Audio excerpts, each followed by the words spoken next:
The mid-2000s were a canvas for disturbing imagery on the internet. Countless eerie photographs, horror animations, and unsettling websites were released to infect the web and its millions of users. And with the introduction of creepypastas, one urban legend would cement itself as the face of internet horror. And the creation of this unforgettably haunting nightmare fuel inspired numerous online series, each one telling their unique tale of the Slenderman, and eventually tying themselves together to create one gigantic lore-driven narrative. Though one of its better, more immersive sub-stories would fly under many people's radars. This is Michael Anderson, a young mental patient who was just released from a 16-year-long placement at a hospital in Denver, Colorado, and is now recording video journals of the days following, as instructed to by his doctor. Much to Michael's surprise, he is about to head on a 5-year-long journey pacing deep into the unknown, carving his own name and legacy into the Slenderman mythos.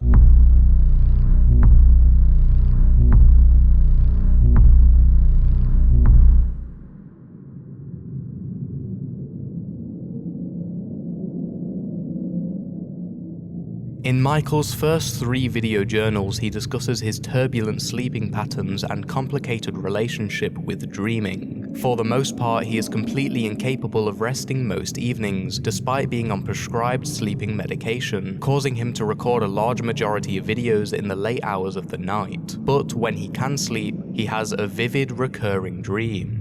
I woke up in an alley between 2 large buildings downtown. In the middle of the alley stood a grandfather clock, though its face was completely empty beside its 2 hands. Large, black hands spinning at weird angles like they were bursting from the face of the clock. Below, the pendulum swung. I was unable to move. I turned to my left and saw a person walking towards the clock. It was me. I began to yell at myself. Then I began moving in the same direction. Closer and closer until I was reaching distance from the clock. I tried to grab my own arm, and the moment I did, there was a loud, ringing noise, and I woke up. We will learn more about this recurring dream as the story progresses. For now, Michael has purchased a camera to replace his webcam to help document his thoughts and feelings, and after its arrival in Video Journal 3, we get our first inkling that something isn't quite right.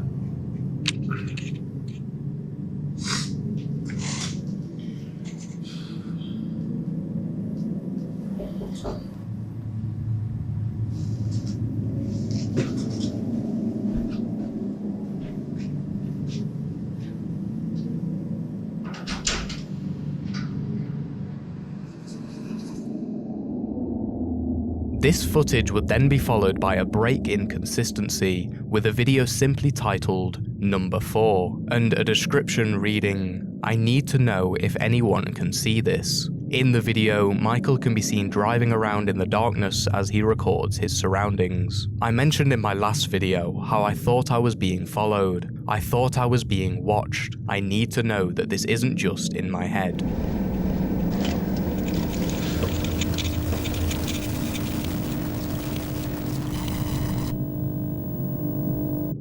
Michael identifies the high-pitched ringing that accompanies this encounter as the same noise heard at the end of his recurring dream. And expressing his feelings of being followed, the camera footage begins to fog up as the audio distorts, resulting in an inaudible end to the video. The log following this would resume its regularly titled pattern as Michael discusses the 3 days that followed the events of video 4. Since then, Michael has slept for over 40 hours, and as a result has spent a lot of time dreaming, though the dream he remembers most from this period is not the recurring dream from before. This time, he's at a park, the same park he visited many times as a child, and around him are a bundle of familiar faces. It seems nice, and then, in the blink of an eye, everyone disappeared, though the sounds of playing children rang on. Michael began to be dragged by the neck of his shirt by an invisible force until he was dropped right back into the alley. He tried to touch the clock again, all the while a single word was being repeated over and over again in his mind. Virus. Michael would then wake to find this word scribbled into his dream journal with no memory of ever writing it down. and on his bed, a dream catcher and a red tie. Being too creeped out to feel safe in his own home, Michael announces that he'll be moving in with his brother for the time being, resulting in the next upload on the channel, titled The Truth. Everyone knows he's bipolar, he's fucking crazy. He's on antipsychotics, he's been taking them for years. How do you look at this person who takes antipsychotics, he takes a lot of drugs, and look at his videos and go, oh, maybe he's legitimate? He points his camera at trees and says, hey, can you see what I see?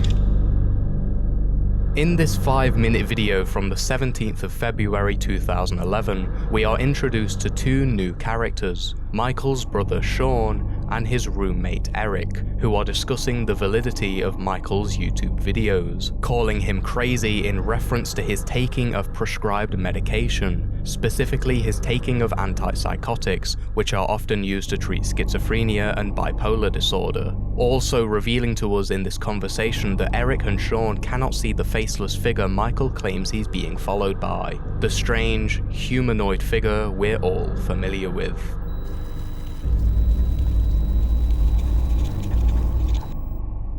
It seems that Eric and Shaun are pinning Michael's sightings of Slenderman as a symptom of some sort of mental disorder, with Eric saying, everyone knows he's bipolar, though we're unsure if these claims are to be trusted, as Eric's words are coated with a hint of jealousy. He's got over 400 subscribers and his videos are nonsense. He's duping everyone into believing this stuff. Have you seen the videos? Yeah, there's literally nothing in them. You don't see him driving around and pointing his camera at trees. As it turns out, this conversation was never intended to be recorded, with Shaun turning on Michael's camera out of curiosity and beginning to film by complete accident. Though instead of deleting this footage, they instead choose to upload it publicly to Michael's channel in hopes of persuading his audience into believing their side of the story, resulting in a response video from Michael a few days later. I'm not going to say that I didn't, but I'm not on those drugs. I haven't had to see doctors. That I'm not a little shaky, but I'm not duping anyone. My own brother thinks I'm crazy.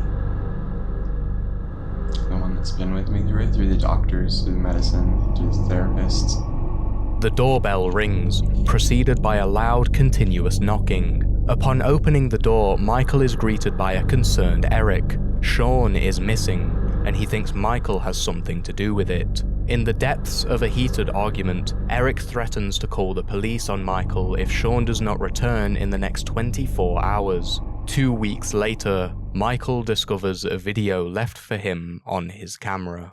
Michael, I love you, and you know that. But I can't deal with you anymore. When you first started doing these little games, or playing these little tricks on people, yeah, it was fine. I didn't really mind all that much. But you've seen where they've taken you. And I don't know why you haven't stopped. You seemed better after you got out of the hospital, but you're not. And you've gone way too far this time. That person you said you've seen in your videos, I've seen him. At first I couldn't see him, but the more and more I've watched them, I could see him. And I have a similar dream, this same dream as you. Except this time I can't touch the clock. I don't wake up. I'm leaving town, so do not contact me. Don't try to find me. If I need to talk to you, I will.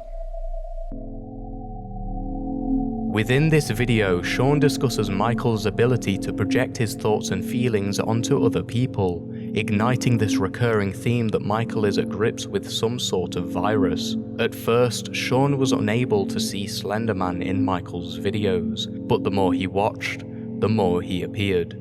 and now he's experiencing the same recurring dream as his brother, though he claims to be able to touch the clock.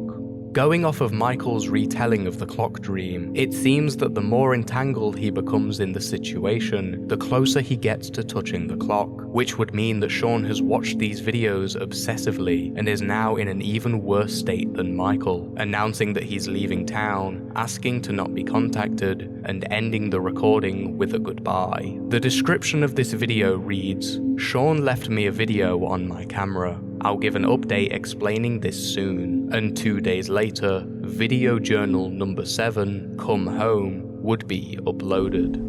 They may not have seen him before that truth video. The truth video that they posted on my page, but Sean sees it now. He's out firsthand. And this is the thanks I get for that. He walks out on me. Because I wanted someone to feel and see what I'm going through. I'm not crazy. He saw it. He saw it too.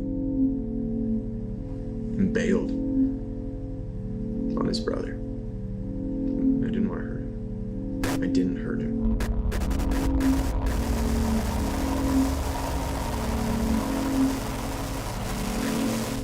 I need someone next to me through this thing.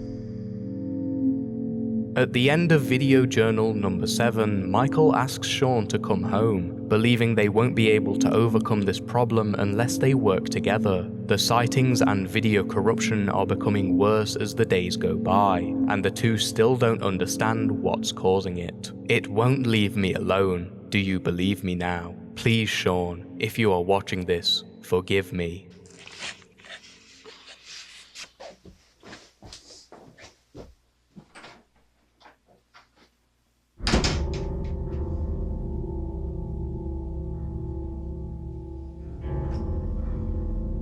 "13 days later, Michael sets the camera down in the basement of his house and exits upstairs, as Shaun can be seen on the right side of the frame, clearly under the effects of some sort of drugs, to which Michael returns and explains what's happening. You were a little tense, so you asked for some meds to calm you down. We're unsure why Shaun has returned to the house, but what follows is a confrontation, as Michael berates him for letting Eric post the truth video, revealing that he spent over 16 years in the mental hospital before being released, and has been seeing him since he was a child. Despite admitting to Michael through video that he has also had visions and dreams of a similar nature, here Shaun completely denies it. Michael continues to ask for his help, but Shaun fails to admit what he previously did on camera. Look, turn the camera off. I'm not turning the camera off, Sean. You are crazy. Turn it off. Turn the camera off. Don't touch me like that. Turn the camera off. I'm not gonna do it. Sean, sit down.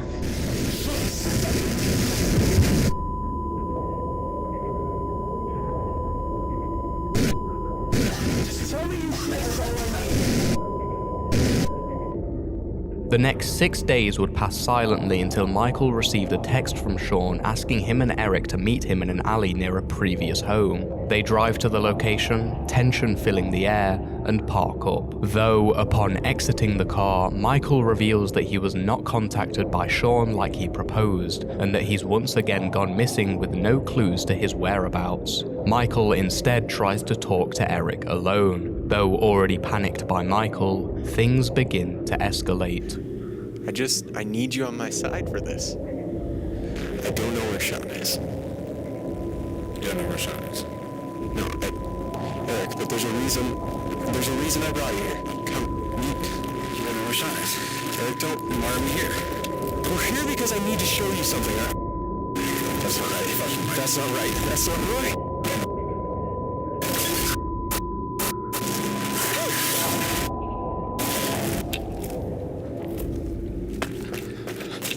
Eric.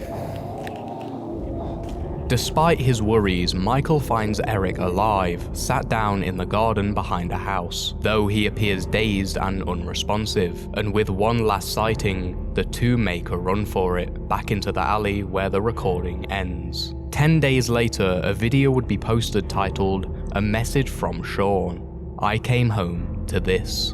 Here, Shaun clarifies once again that he can see Slenderman, though he's frightened to discuss it in person, worried that something bad will happen if he does.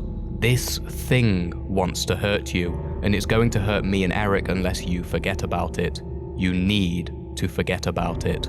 In video journal number 8, Michael would respond to Shaun's message, apologizing to the both of them. It seems he hoped that being around others would force the Slenderman into hiding, and from then on he'd be okay. But instead, he's dragged Shaun and Eric down with him. He begs Shaun to come home, and is trying to contact Eric to see if he's okay. Sorry if this is scattered. I haven't gotten much sleep in the last few days, but I don't really have a choice, Shaun. That's where he comes for me. That's where he has control.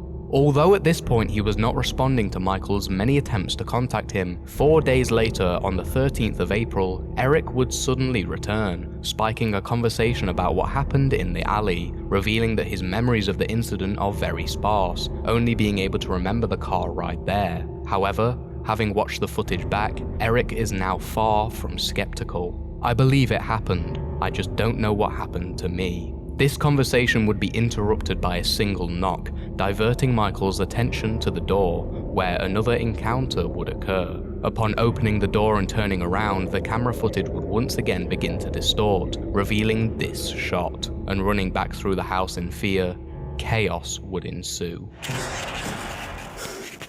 Jesus Christ, Michael.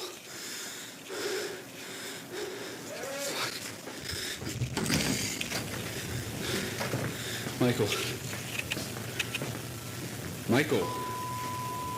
Michael.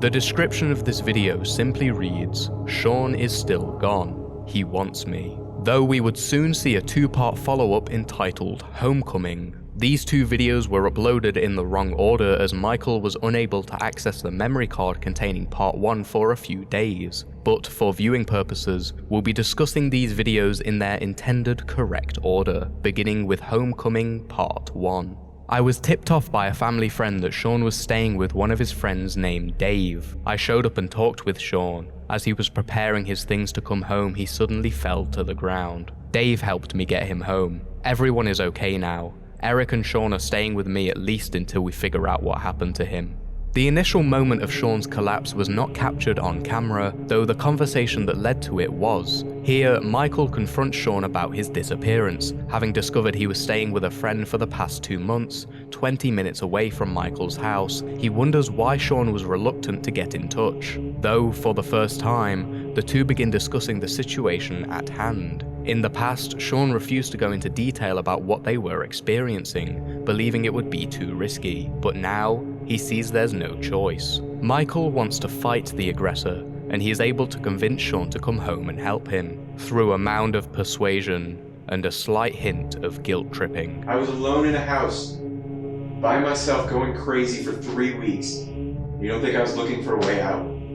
According to Michael, shortly after this, Shaun would collapse onto the ground, and the events that followed were documented in Homecoming Part 2. Alright, take this. Dude, what the fuck? Take this and record. Is he okay? What the fuck is going on? Get in the car.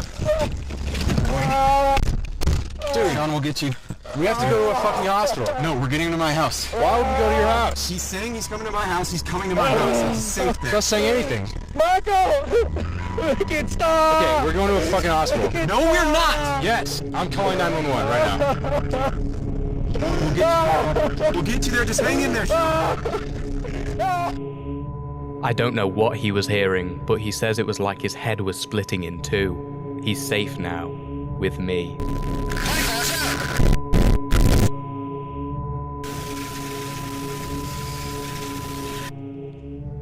Upon waking up from the crash, Michael and Dave take Shaun, who seems to no longer be in pain, back to Michael's house where they begin to settle down for the next 2 weeks, now willing to help each other out. However, Michael's declining state of mind begins to form a shift in personality, and the events that followed would be detrimental to his and Shaun's relationship.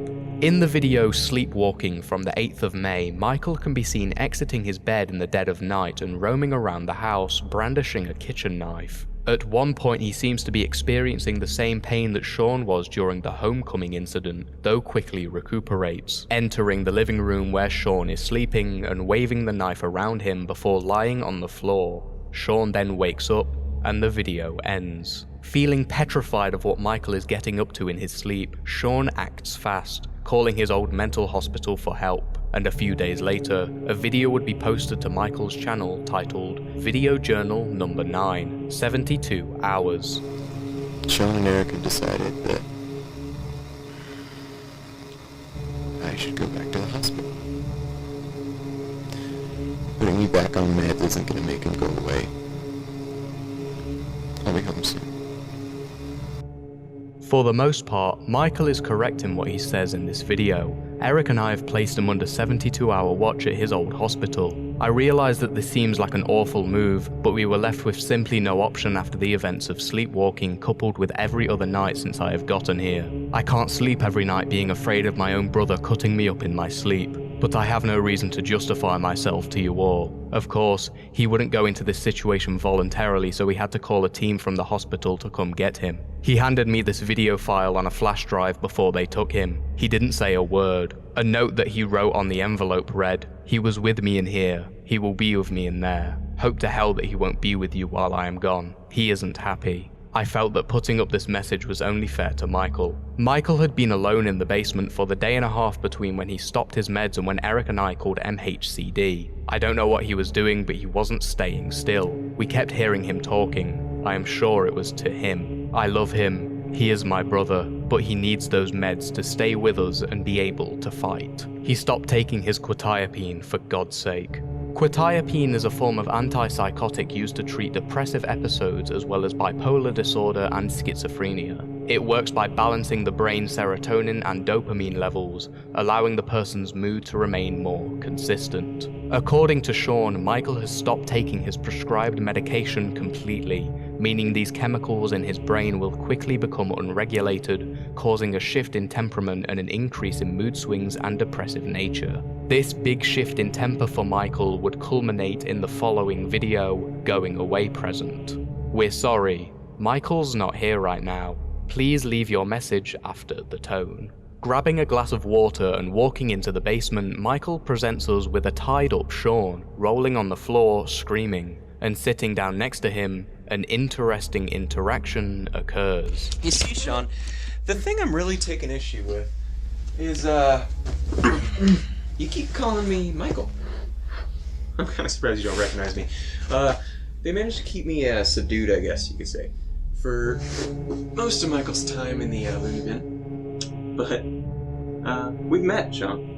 For unknown reasons, Michael is heard referring to himself in the third person, almost like he sees himself as someone else. He's then seen pulling an axe out of the corner and wielding it in front of Shaun, though claims to have no intention of using it. Calm down, Shaun. This isn't for you.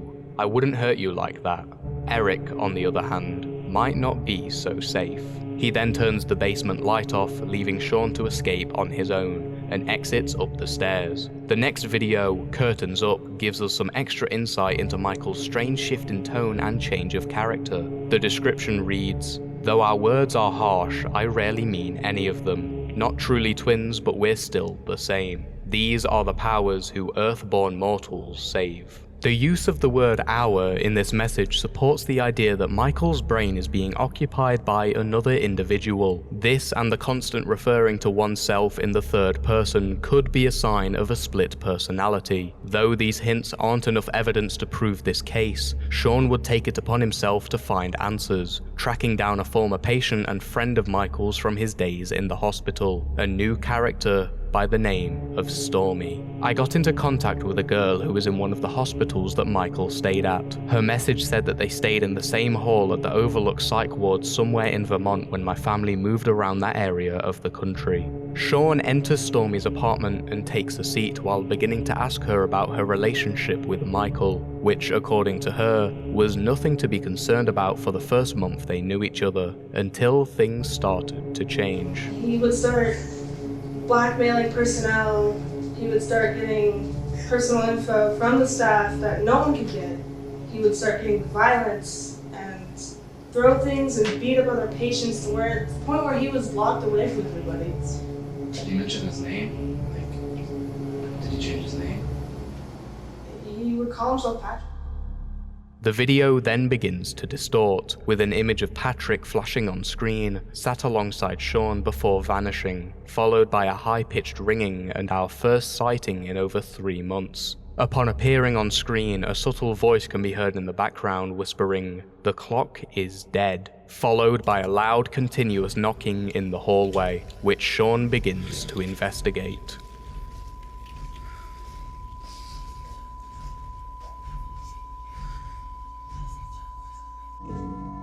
Honestly, the video footage has never turned out so corrupt. Whatever this is, it is getting stronger, or its power over my brother is growing. Michael seems to be long gone, and this Patrick has taken the reins.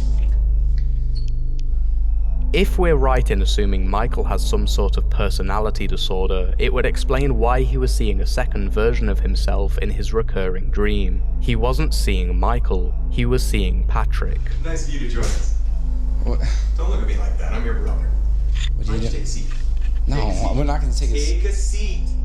Taking the camera and forcing them to sit down, Patrick begins to threaten the two, telling Stormy to avoid SHAUN at all costs, claiming she's ruining the surprise. On top of this, Patrick also reveals some things about Michael in gruesome detail, declaring that by taking over his body, he's saving the both of them. It seems that Patrick believes he's the hero in this situation. Though he seems to be successful in preventing Michael's mental state from worsening, his methods are exceptionally damaging to those around him, the aggressive behavior and the use of weapons to evoke fear. And while he might be able to persuade others to do as he pleases, he cannot gain their trust. SHAUN begins to express his confusion for the change in names and altering personality, to which Patrick decides to leave, placing the camera on the floor and disappearing in an instant. For your own sake, Stormy, stay out of this from here on. I know what he is capable of, and I can't let you put yourself at risk. I welcome any help in figuring out this puzzle that Michael talked about. He says I have to come to this on my own,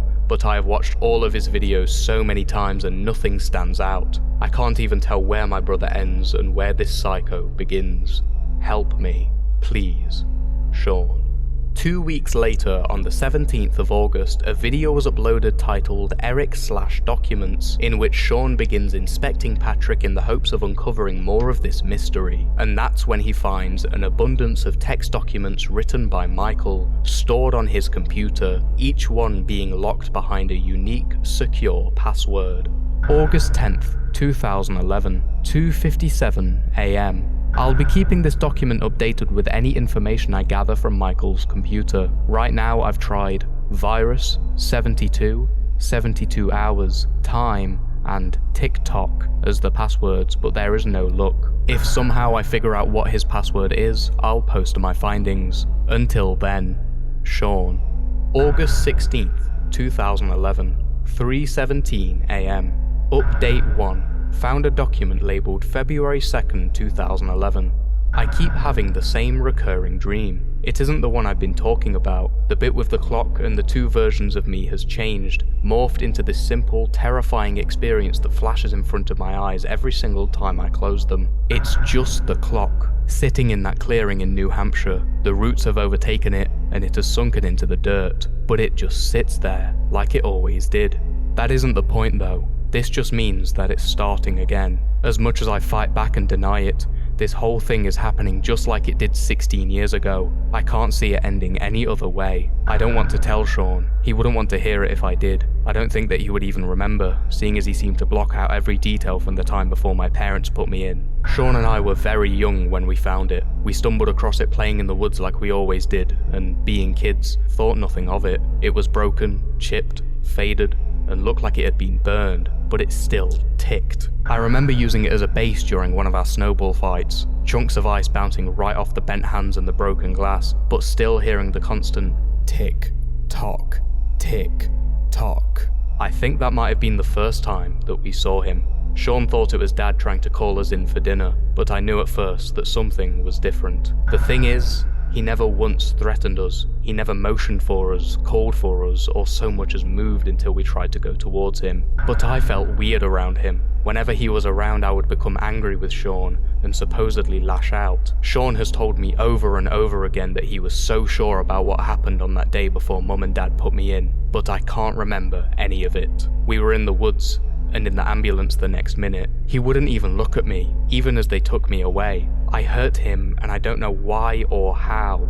That is why this scares me so much. The man can stand there all he wants and I'm fine with that, but I am losing time again, and that terrifies me. It only happens once or twice a week, but I am waking up on my couch with dirt staining my feet after going to bed in my room. I want it to be a side effect of the pills so badly, but I know whatever happened before is happening again. There is nothing I can do to stop it. Michael.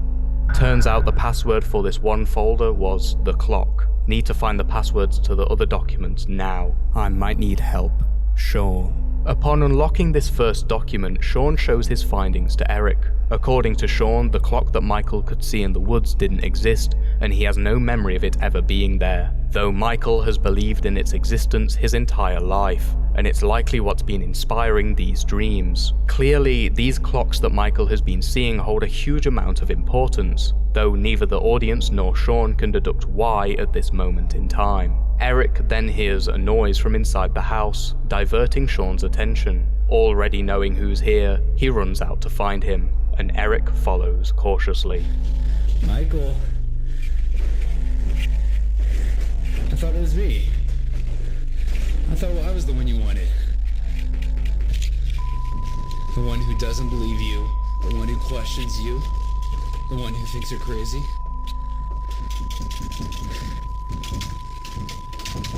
Fine. Patrick. That's more like it.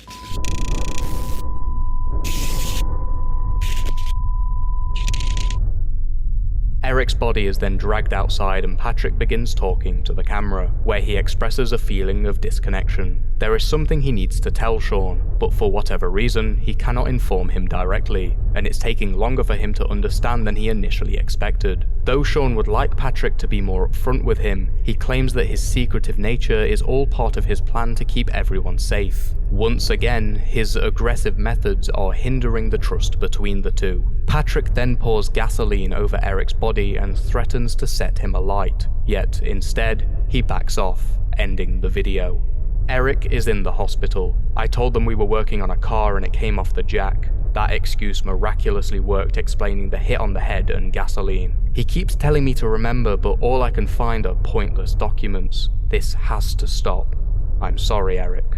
Over a month would pass before the channel saw any new uploads, though in its meantime, Sean posted an update on Michael's hidden documents. August 28th, 2011, 1:50 AM. Update number 2. I am sorry for not being attentive. I've been having a hard time sleeping and focusing. When I do sleep, it's for solid blocks of 20 or more hours. This is draining. I have unlocked 2 documents since my last post. The first one is hard to read. It's directed towards me, and it's from Patrick. It is just called Sean. Based on what it says, it was written while the events of Patrick's going away present were happening. The password was, just as simply, Sean. It's spelt the same way that Michael used to spell it when he would write letters to me when we were kids. This bastard is in my brother's head. He knows everything Michael knows. Thank you, Unknown, on the forum for stirring up that memory. May 27th, 2011, Sean. If you are reading this, that means you are finally wised up and decided to take a look at this unrelenting babble that your brother has hidden deep inside of his computer. Now, I haven't been able to read all of it, seeing as Mikey has decided he wants to hide things from me. I don't know how he did it, but I'll give credit to him, because it takes some focus to hide anything he does from me. At this very moment, you are tied up in the basement. I would like to take a second here and apologise for that. I'd also like to apologise for dropping this whole bomb on you out of the blue. But to be honest, you would probably try to mess up my plans if I tried this any other way. I was going to get you the book entitled So Your Brother Suffers from Dissociative Personality Disorder for Dummies, but I didn't ping you as much of a reader, and they were fresh out at the bookstore. So I figured that this heartfelt message would suffice. I really have no issues with you though, as long as you make the right choice and stay out of my way. Mikey promised that if you came home that everything would get better and we would fight this blah blah blah, but I can assure you that if you stand in my way, things can and will get much, much worse. I have found a way to save your brother. I know that hog tying you up in the basement isn't any form of orthodox treatment, but it was necessary. If you couldn't see the scars on his arms or legs, his frequent overdosing on his medication, or his constant lingering depression, then that's an issue with yourself. Maybe get your eyes checked, but seriously, Michael is killing himself. I'm sure that is the last thing that you want to see, and I sure as hell am not going down without a fight. This is the only way to do that, Sean. So stay out of my way. I'll make sure to call and write if I feel like talking. XXOO, etc. Patrick Anderson.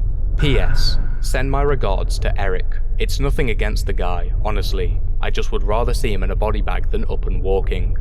The password for the second document, entitled The Alley, just like the video it seems to be describing, was Lost Time, thanks to Comades and Andros Gannon.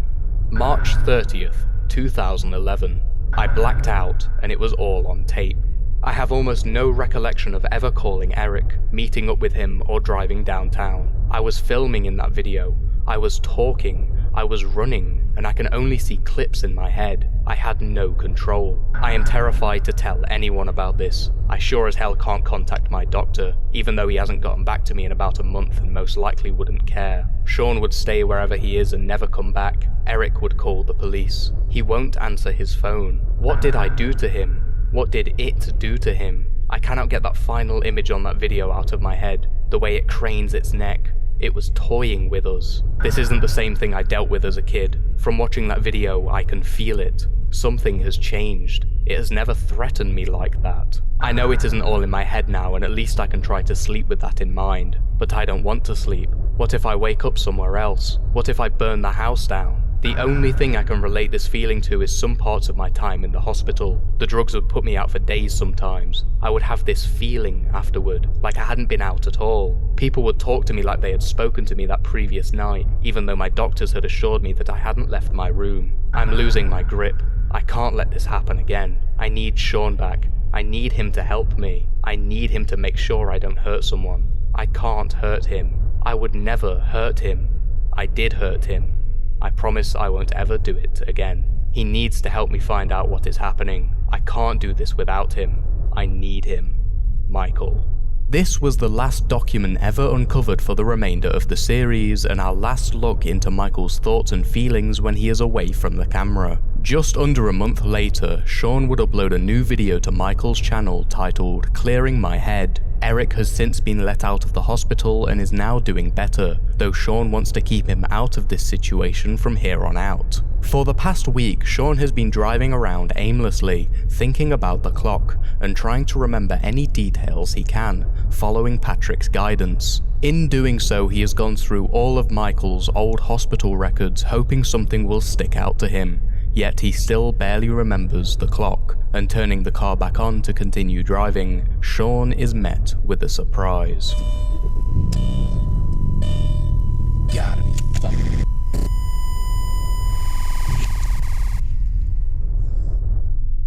Patrick enters the car bleeding from his nose and tells Sean that they need to work together, not to fight the aggressor, but to embrace it, though the vagueness of Patrick's instructions make them all the more difficult to follow.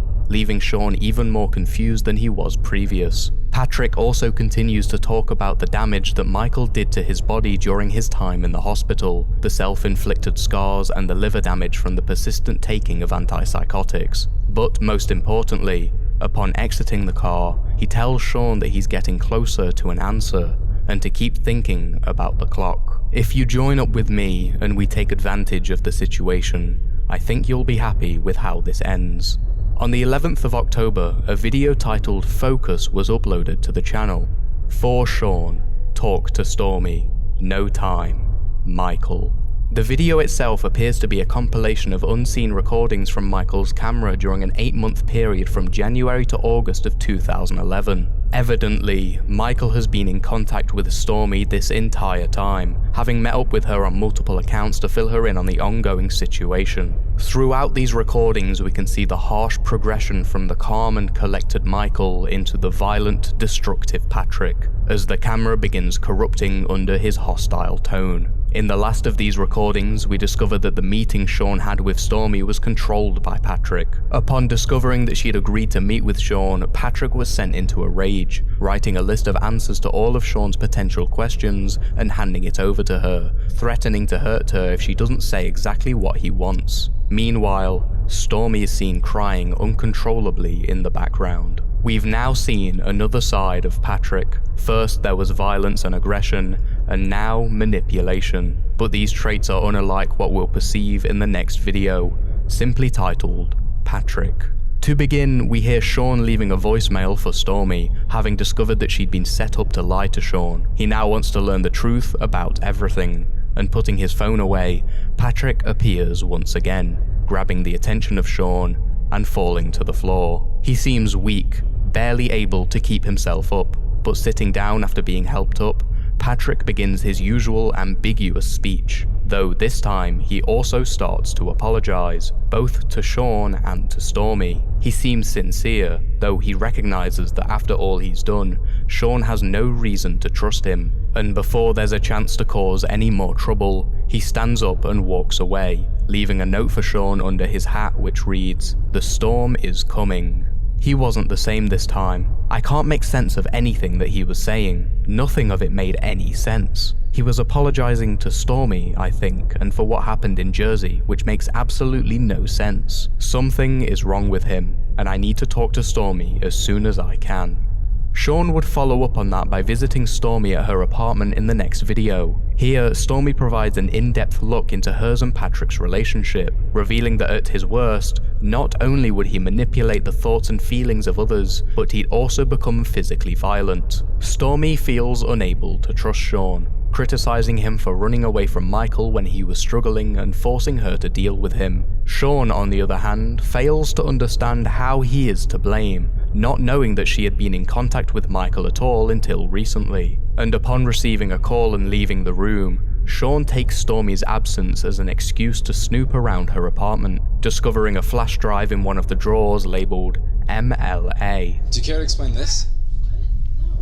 If you're gonna start telling me the truth, you gotta tell all of it, not just some. Shut!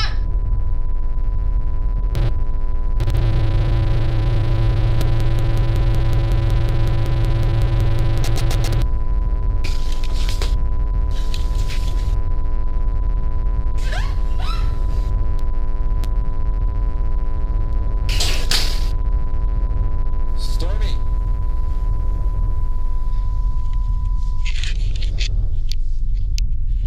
Believing Patrick had something to do with this, Shaun tries to look for him, re-entering the now untidy kitchen and looking down the hallway.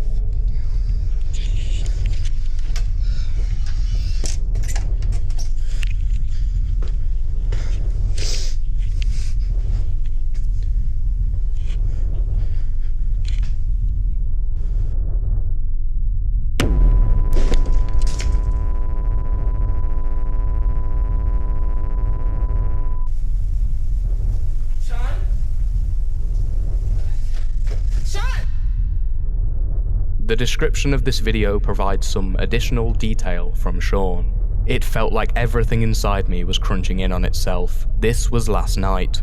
Stormy dragged me into the bedroom where I slept for the last 30 hours or so. If I didn't have this video, I would be convinced that none of it happened at all. I went to visit Stormy after holding up at Michael's house for the last couple weeks. Since I can't sleep, I've been watching through all these old videos attempting to figure out something that I missed. I still have the flash drive marked MLA that I grabbed from her room, and I will get to it as soon as I have time. I have come to the conclusion that I know absolutely nothing. I still don't know how to fight it, or what it even is. But even after this, I still want to fight. Last time I saw Patrick, he seemed to have a little bit of my brother back in him. That is worth fighting for. Everything besides last night has been extremely quiet, and I hate it that way. I'm going to see how Stormy feels about rooming together, at least until this whole situation dies down a little bit. I haven't been sleeping and have been taking some of Michael's pills. Eric tried calling me the other day, but hung up when I answered. His mother told me he moved out of town, but she won't say where. She got upset with me and kicked me out of his house. She said he was acting strange, angry, and violent before he left. She blames me.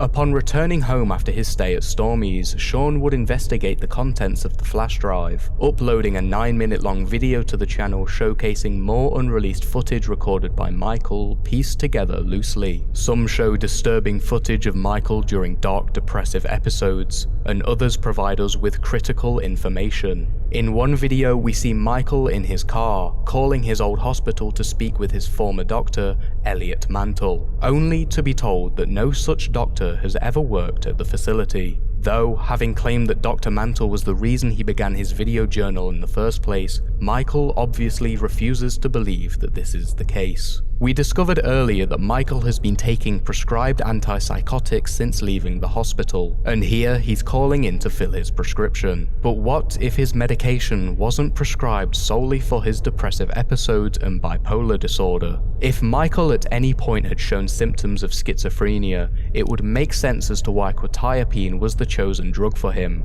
According to Michael, most of his days at the hospital consisted of being locked away in a room, leaving him plenty of opportunities to conjure up a fake doctor in his head that never really existed. But even though these speculations should be considered, I think it's unlikely that Michael suffers from schizophrenia. If he did, it likely would have been mentioned by Sean, Eric, or even Stormy somewhere along the line, especially given that his current diagnoses are public knowledge. I think it's more likely that Michael experienced psychosis on multiple occasions during severe manic episodes and believed his doctor to be real as a result of visual hallucinations. But this doesn't mean that everything he sees is in his head. We know that the visions of Slenderman are real. If you've seen any of the other main series within the mythos, you'd know this to be the case, as Michael begins to discuss the endless horrors he's seen many people become trapped in, viewing videos online and becoming inspired to create their own, picking up a camera to record what they fear,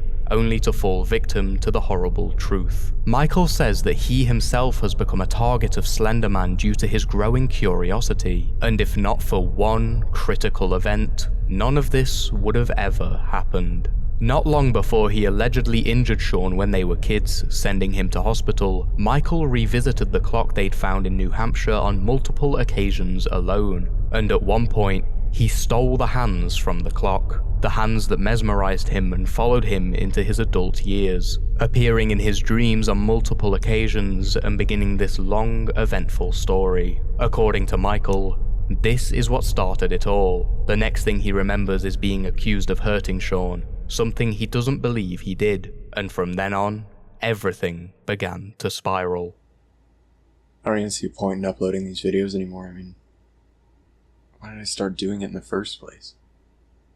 I thought I had a doctor who wanted me to. I didn't have a doctor. He didn't want that.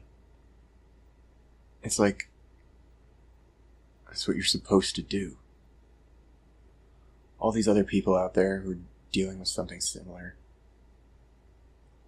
why do they keep insisting on showing everyone?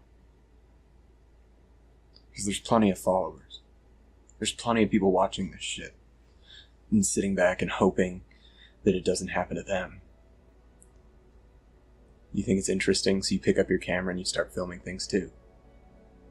Someone watches that, they grab their camera and they start bringing it around. Then he comes around.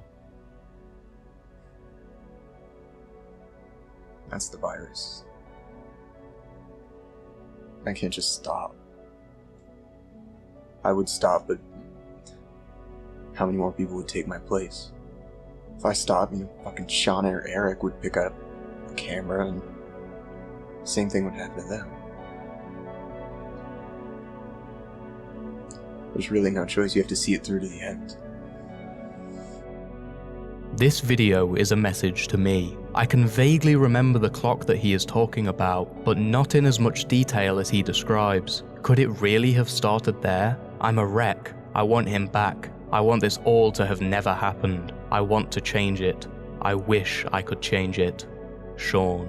In the next video uploaded, Too Quiet, Stormy moves in with Sean and they begin discussing the clock, with Sean expressing that he still doesn't understand its importance, though he does begin exploring different options and begins trying to link it to the aggressor in different ways. Throughout this conversation, we see multiple flickers in the footage displaying unseen videos, including a still frame of Patrick wearing a red bow tie, smiling at the camera, and more ominously, a shot of what looks to be Patrick crouching over Stormy's body in a dark forest as she lies there lifelessly. I haven't heard from or seen Patrick in a very long time, not even a peep. Stormy has moved in with me for now. We're staying at Michael's house. Mentally, I am drained. I don't remember anything about the clock, but it seems like Michael does. I'm searching every inch of this damn house for anything that he may have that can help me figure out how to stop him. The only thing to mention is the dreams. I have been dreaming exclusively about the events of the last year since I can remember, and that was the case until recently. It's like I'm reliving the events, but there are things about them that are very different. I don't know how to explain it without sounding ridiculous, but there are little things that have been consistent in my dreams for so long, that are absent or changed. It's unsettling to say the least. The following video, a warning, begins with Sean and Stormy eating dinner, as Stormy begins to describe a recurring dream she's been having. But despite our expectations, it's not the same recurring dream we've heard from Michael and Sean. Instead, Stormy recalls being approached by Michael on multiple occasions throughout her dreams, and being told that she's going to die. In an unrelated recording following this, we see Sean exit Michael's house and approach his car, unsure as to where he's planning to travel at this time of night. But upon entering his car, a beaten up, bloody Patrick can be seen hiding in the background, surprising Sean, and then collapsing on the back seat. In a moment of panic, Sean pulls Patrick outside and carries him towards the house where he's placed in front of the garage door, shaking uncontrollably in the cold. He then tells Sean that Slenderman knows they're after him, and much like in the dreams, he warns Sean that Stormy is going to die. Sean tells Patrick to stay put as he runs inside, likely seeking medical equipment to treat his wounds, but before he can, a harsh noise interferes with the recording, and Patrick disappears. Stormy has shut herself inside the house and refuses to leave. I have no idea what to do. I guess we just sit here and wait for him to come back. He needs my help now. I am ready to do anything I need to see this end. 6 months would pass in complete silence without any new uploads from Sean or Michael. And then, in October of 2012, a 2-part series titled So It Goes was published to the channel. Amounting to 17 minutes each, these videos were the longest uploaded by far at the time. According to Sean, no videos had been posted in the latter half of the year as these peculiar anomalies were happening less frequently. Patrick had disappeared, and Sean had been able to live a relatively normal life alongside Stormy ever since. But, of course, nothing lasts forever, and the events of the following videos would change all of their lives instantaneously. A turning point in the MLAndersen channel.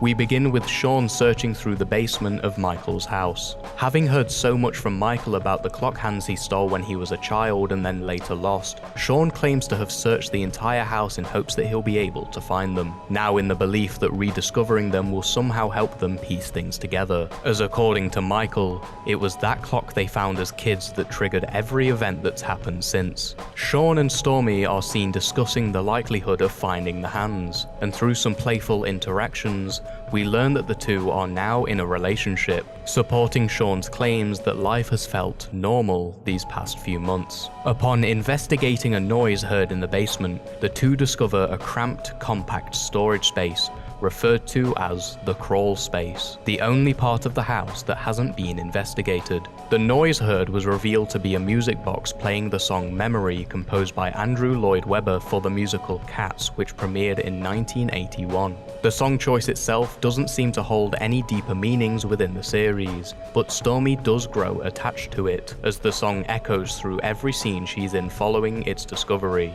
The only other notable thing unearthed in the CRAWLSPACE being a large plastic dog head Shaun uses to scare Stormy, which he names Sparky. The video then cuts to a dark setting as Shaun traverses the streets at night. He's now become so accustomed to recording his day-to-day life that we get a great look into peaceful and intimate moments like these. But just as things start to seem too relaxed, the high-pitched ringing that accompanied so many videos in the past begins to creep its way back into distinctness.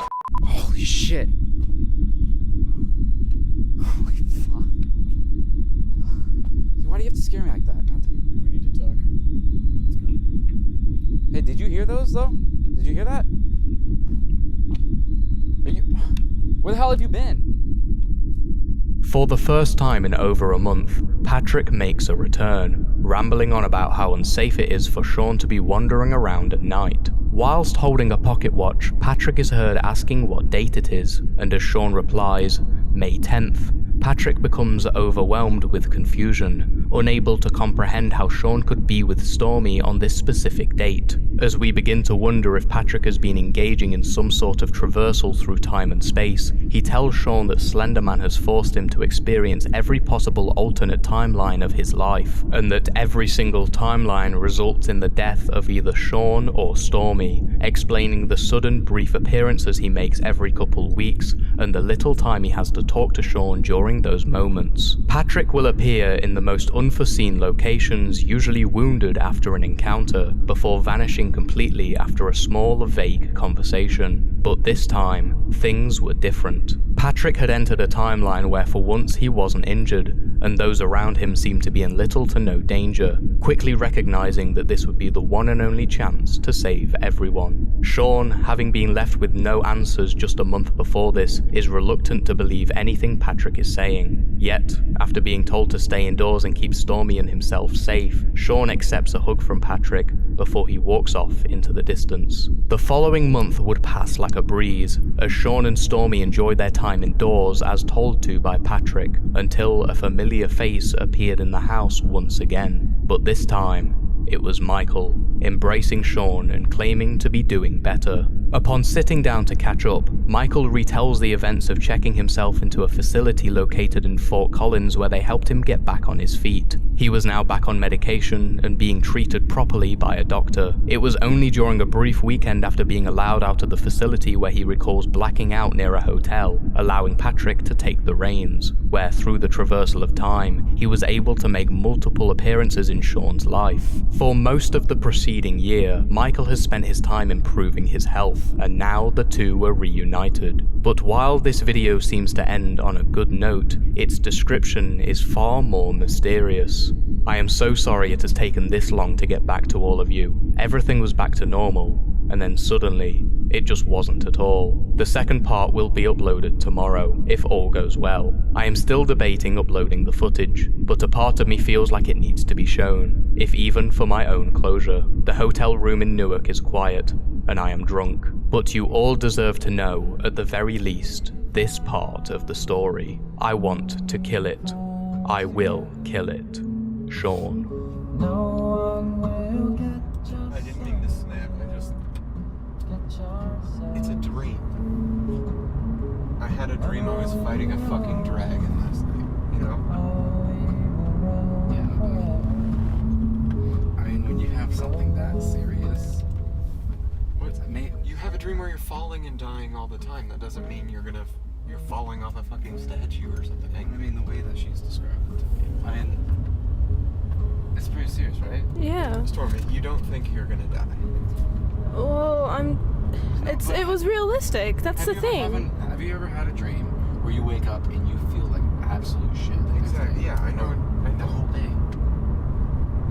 I'm just saying. There hasn't yeah, even she's had not, an incident in 3.5 months. I think it's safe to say that everything's on. Yeah, nothing's gonna happen, I bet, but still, you can't just shit on her. Sorry. No, it's okay. It's just a dream. It's just a dream.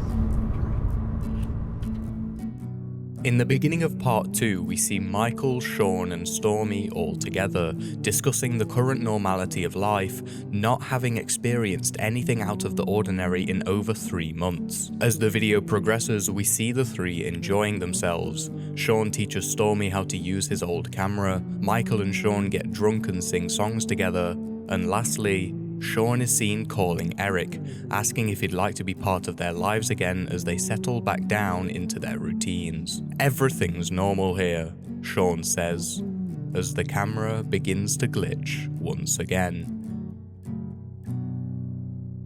First skipped message.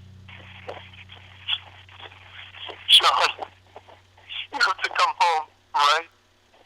Come home right now. Stormy, Shaun. She's not moving. I don't know what to do. Receiving a concerning voicemail, Shaun begins to panic, driving home immediately where he is met by a weak, wounded Michael who tells him that Stormy is downstairs in the crawl space. Michael, where's Stormy? In the cellar. The crawl space.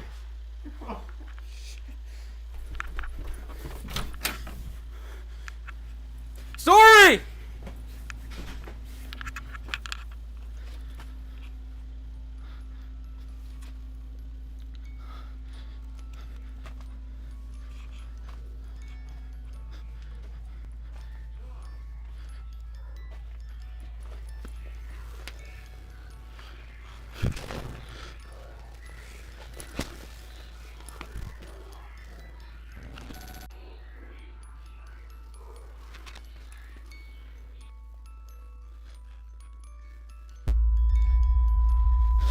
Stormy.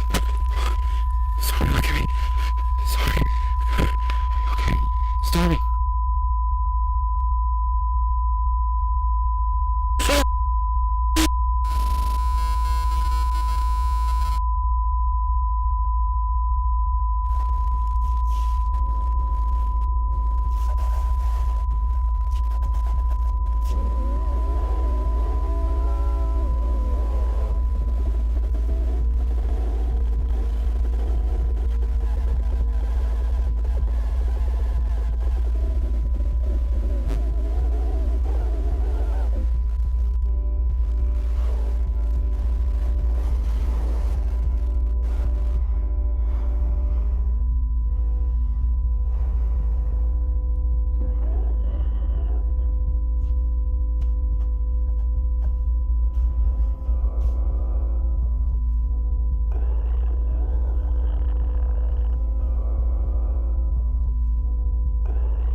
Just as they'd thought they'd reintroduced each other to normality, Shaun and Michael's hopes for an average life were stripped from them in the blink of an eye. The details of Stormy's death will become clearer to us in a later episode, but we do know that, in the words of Michael, curiosity is the killer. In the beginning of this very video, Shaun gave Stormy ownership of his old video camera, and despite us not seeing any evidence of this, it's likely that her interest in the unknown began to peak.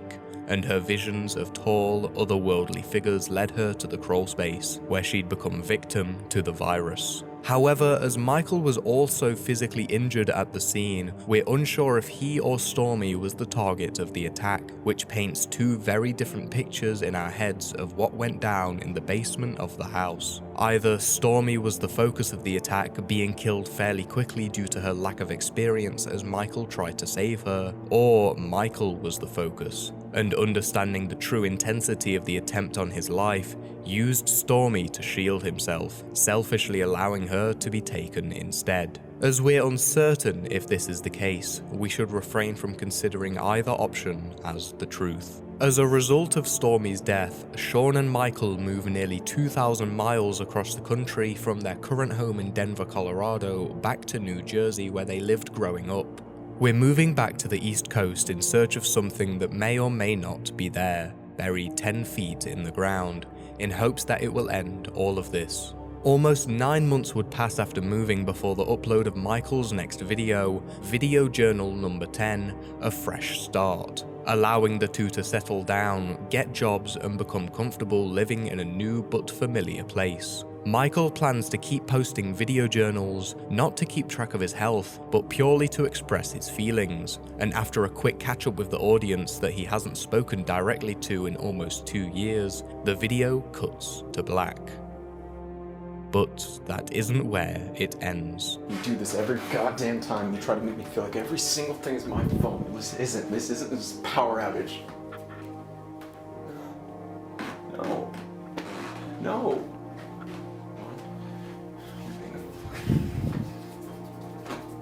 It's the lights. It's just the lights. It's just the lights. Oh, do it. Do it, Shaun. Stop. Stop it. I didn't do anything. For a second. I didn't do anything. Stop crying. Stop crying. Just stop crying. It's just the lights. I didn't do anything. Please stop. It's not my fault.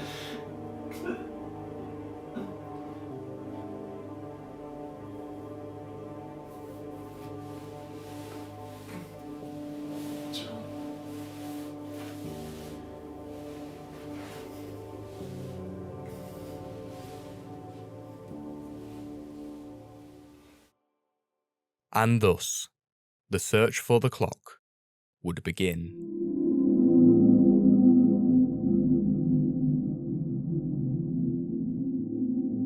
We've been out here in the East for quite some time now. We've been jumping between hotels, motels, B&Bs and jobs since my last update in February. It has been, as this video from several months ago goes to show, mentally and physically exhausting. Shaun and I have hours and hours of videos like this, where we continue to hit dead ends. I know that I had previously said that I would be journaling more on this channel, but following that post, we began moving around more and more and things became too hectic. However, I believe we owe it to you all to show you how it's been, where we've been, and where we are headed. If anyone knows anything, anyone who can help us, please do not hesitate to reach out. We're back now, for better or worse.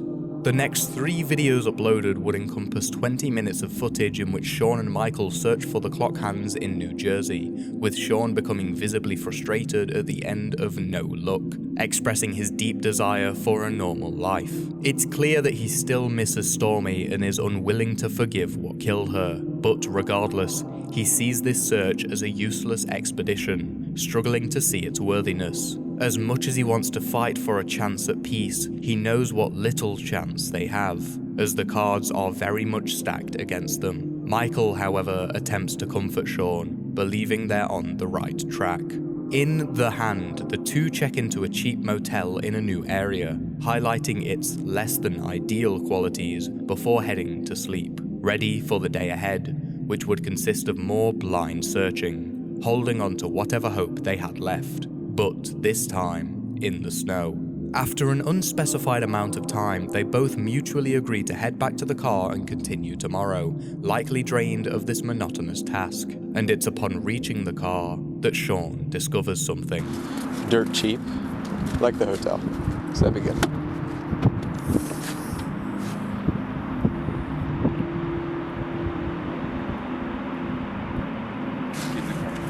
Shaun, is that?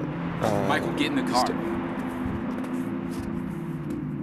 In the following upload, Michael would confirm that the body in the back of Sean's car belonged to Stormy, as both are in disbelief as to how she ended up there, still warm after all these months. Trying to avoid another problem, Sean hastily buries Stormy in the forest, and Michael took the pair of necklaces she was wearing, before showing them in a recording from the motel, and upon touching one of the charms, Michael begins to shake violently and falls to the ground where he cries in pain, prompting Sean to enter the room and check on him, removing the necklace from his hand. In this moment, Michael claims to have had a vision of where one of the clock hands are, and wants to find it while it's still in his mind, to which they enter the car and begin driving, stopping at the same wooded area they visited over a month ago, barely recognizable through the thick layer of snow, but highlighted by a large fallen tree resting over the stream. Michael remembers seeing a house in his vision, and spotting what appears to be a building, he crosses the stream and heads uphill, realizing that the further he travels in this direction, the more warped the camera footage becomes, allowing him to use the camera as a compass, directing them to what is believed to be part of the clock. As they continue deep into the woods, the camera footage distorts like never before, and Michael proposes the idea that a part of Slenderman resides inside the clock hands as an extension of himself, and upon reaching the house, we cut back to the motel. Michael had passed out in the woods and was brought back to the motel by Sean, who enters slowly afterwards, revealing that they'd found one of the hands and that he buried it underground. When asked why he chose to bury it, Sean says he had no choice. Being too powerful of an object, keeping it on themselves wasn't an option. However, he did keep track of where he buried it, and with that, makes a strong request. Tomorrow we can go to the clock, and then you touch it, and then maybe you can remember where the other hand is. Okay? You want me to touch it? Yeah. If you remembered where this clock hand is from touching a necklace, you've got to remember more if you actually touch the hand, right? I'm sorry, I can't do that. I'm really fucking sorry. You saw what that did to me, and you know that fucking clock hand is so much more powerful.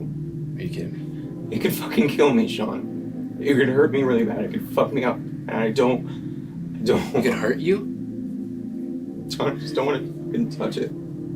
You know, ever since you've been back in my fucking life, you've just over and over ruined my life. Ruined everything good. And you won't do this one thing for me. I don't want to die. You know who I'm died? sorry. Stormy died. I'm so fucking sorry about that, Sean, but I can't do this.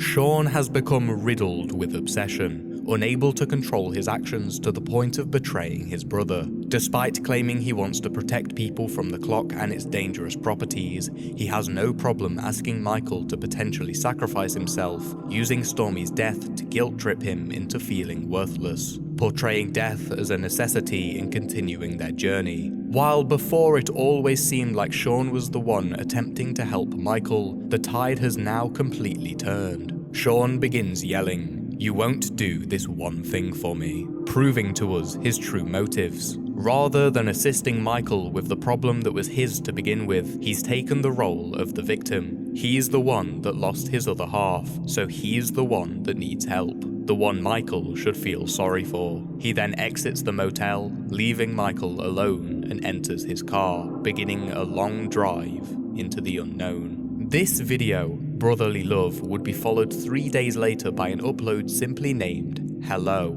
with both titles being written in full caps and accompanying descriptions of the same nature, an out-of-character thing for Sean to be doing. But brushing this behaviour aside and beginning the video, we see Sean enter his car in the late hours of the night where he finds a strange note, with his name scribbled on the front. Having locked his car before this discovery, Shaun is taken aback by the placement of the note, yet is quickly distracted by its message, as its writer claims to know how to extinguish the flame that's putting his life at risk. The note contains directions leading Shaun to a house over 26 miles from his current location, which he hastily drives to in desperation. Upon arriving, he is greeted by a lone man by the name of Vincent, who invites him indoors, claiming to know about the clock hands. And with a little persuasion, Shaun steps inside, accepting a cup of tea from Vincent and sitting down opposite him. During this conversation, Vincent claims to be in a very similar situation to Shaun. For a long time, he and a group of friends had been recording their encounters with supernatural beings,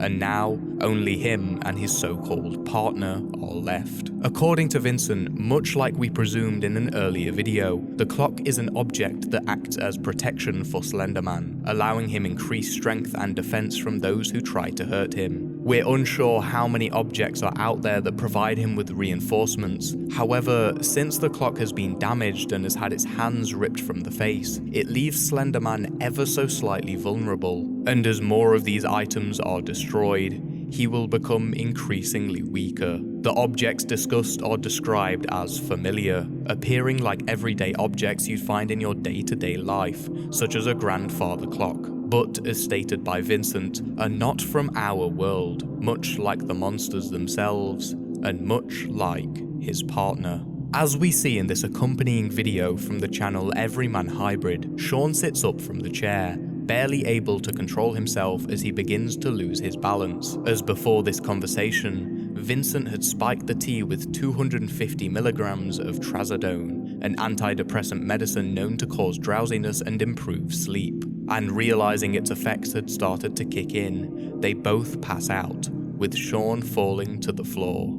EverymanHYBRID is an older YouTube channel created by Vincent, a health and lifestyle video blog turned paranormal investigation due to its creators' run-ins with mystical beings, namely Slenderman, the Rake, and Habit, a powerful entity known to possess and control the body of Evan Myers, one of the founders of EverymanHYBRID. Up until now, he has been responsible for the death and torture of several characters in the shared universe, and he is also Vincent's partner. Before passing out, Vincent is heard telling Shaun, "I'm not a bad person, I didn't have a choice," revealing that this entire visit was planned and controlled by Habit, forcing Shaun into his possession, where in the following video, he'd face the consequences.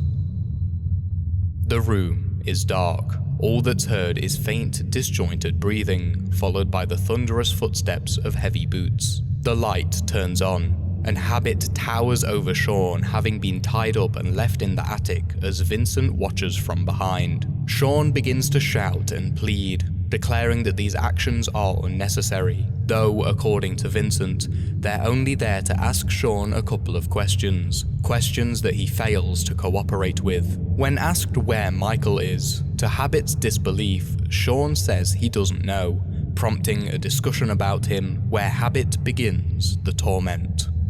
"I know things about your brother because I've known him longer than you. Me and him go way back, years before you were ever in the picture. But how can that be? But we were children. I've known him my whole life. His whole life. Your brother is not who you think he is. He knows where the hands are. Both of them. He's too scared to get the other one now. This creature, he knows its movements. He knows what it likes. He knows how to please it, how to distract it. You know what his favorite tactic is? Human shield. A wall of meat between him and the stick in the mud. This creature you can't hurt with knives or bullets or bombs. You can't attack it, and you can't run from it for long. But what you can do is surround yourself with food, and that's what he does. He surrounds himself with family, with friends. He took Stormy when you weren't looking, and he fed her to it, and it tore her apart in ways that you can't see. I'd say he's a sociopath, but only humans can be those, and I don't really think he applies. You had a best friend, and what does your brother do? Knocks him out with an axe and almost lights him on fire. You wouldn't be as trusting as your brother when there's someone pointing out every awful thing that he does. I know where your brother is. I know how I can get the hands. I want your flesh. I want your bones, and I want it right here. I want you to be bait. Habit then stands in silence before walking towards the door. Vinny. Yeah.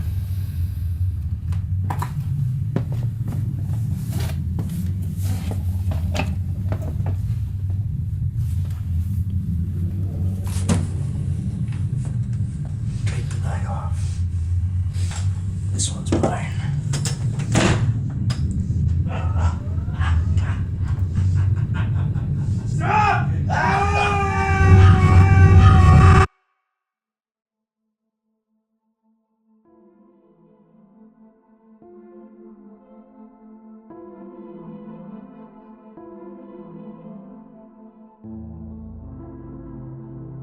Though this moment is widely considered to be the ending of the MLAndersen series, it wasn't the last video posted to the channel. In fact, there were 2 more. Retrogression, posted on the 7th of October 2014, shows Michael re-experiencing the events of the first ever video journal before suffering an identity crisis. And the final video ever released, -31, posted on Halloween night of 2016, shows an unidentified person placing a piece of paper marked with an oval-shaped drawing onto a fold-up chair outside of a house. This video was removed from the channel sometime between 2023 and 24, but still existed as an unlisted video until December 19th, 2024, when it was made private alongside Retrogression. The details explaining why these final 2 videos were removed remain quite a mystery to this very day, though it looks to be a combination of dissatisfaction with its official ending and its creator's supposed lack of involvement with the making and release of -31. On top of this, the intended ending for the series was found and released in July of 2024 after being lost for over a decade,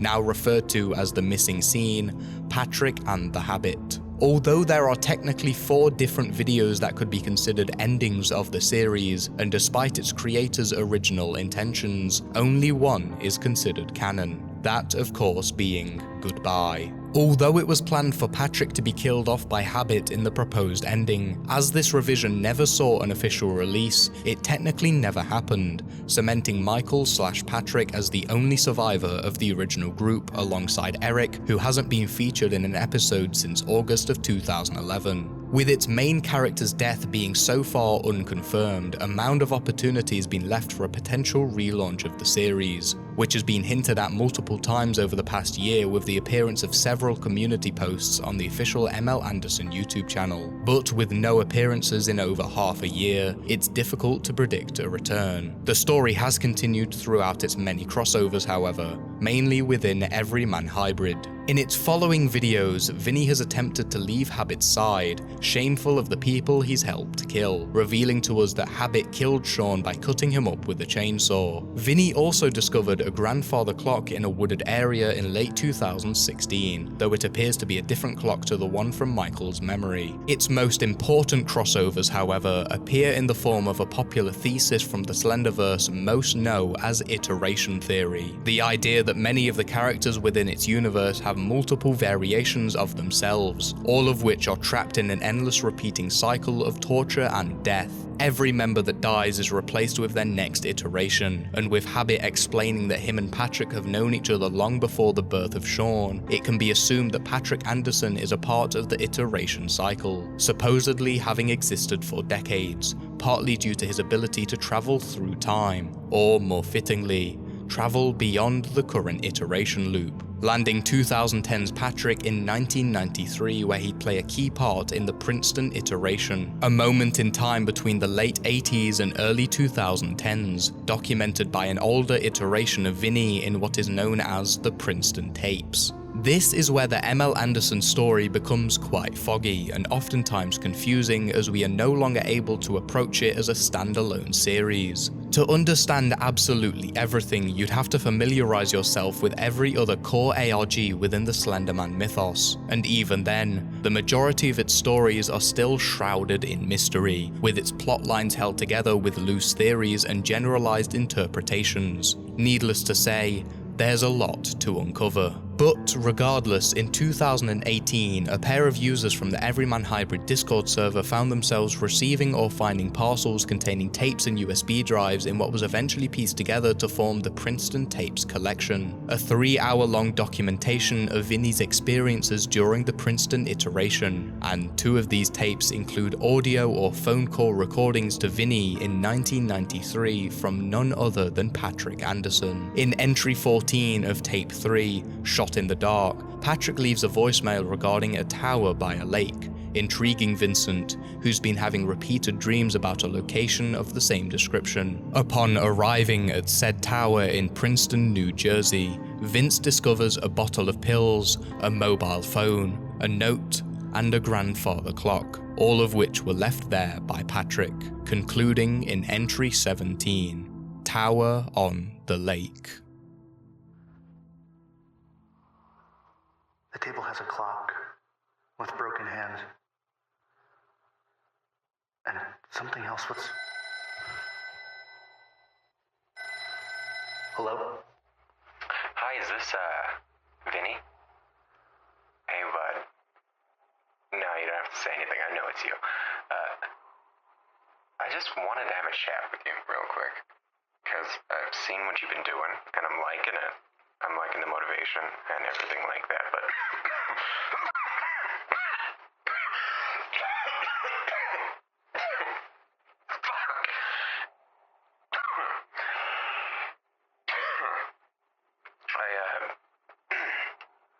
Look, Ben, I guess I'm kind of past playing games. You're looking for safety. You're looking for a man, and you're looking for monsters, man. And they're watching you. And I know you're looking for a way out. And there's gonna be a whole bunch of people that suggest you fucking blow your brains out, or you build some sort of fucking weapon, but you gotta trust me, I've been here for a long, long time. I do what you guys do, but I remember every single fucking time. And every route leads to the same fucking end, and then you're a cog in the machine or whatever. And they like you for some reason. The other one told you, he said you had a sister, right? I had a brother, too. But you don't, Ben. Another you did. In another time. He has, he will have siblings. You will eventually. But you're gonna fuck up every single time and they're gonna die. And every time, you just have to figure out how to not take it personally. You're unwilling in this, but you're a piece of the machine. I guess it's to your benefit that you're good at it, though. Maybe you'll realize that before this one ends. You miss your friends, Sam. I don't really need a response, I guess. Rude. I think we both know you'll see them soon, then. But that's why you're caught in this fucking shitstorm. You and them. He likes you. Because you're different than the usual bodies. You're not like me. See, my whole fucking thing is, I know they get stronger the more that we spread the knowledge of their existence. It's a fucking virus loop, man. It feeds them. It's more toys in their fucking toy box. Every soul you touch, every friend, family member, lover, and stranger that you interact with, willing or not, you rope them fucking into this. They're all part of this, and they're all trying... Goddamn, man. You will see them again, though. They'll be different, you'll be different. You won't remember. Man, you're something. You're something, and they like you. But they'll always change the game up and evolve. Because they will always be ahead of you. And because the end result, their spoils, it's always the same. I guess that's all I can give you, really. There's someone else who's kind of doing some similar shit to you. You're both gonna lose, but... Fuck, man. I would be lying if I said I didn't admire you trying. The one who's going to break the machine, I guess, he's beginning to understand it, but... You know, after every cycle, it shifts a little bit at the end. You win a little bit more every time. So it's gonna take endless cycles, man, but maybe eventually you and I will be done with this, or slow it down. Maybe we'll undo this. Look, the only reason I even reached out is, I guess, to try to push the wheel a little bit further. You're doing well, man, and god damn, you are not gonna make it out of this, and that's a bummer. But you might, eventually. I feel the desperation, and I felt the solidarity, so... Good luck, man. I mean that. I'll see you around the bend.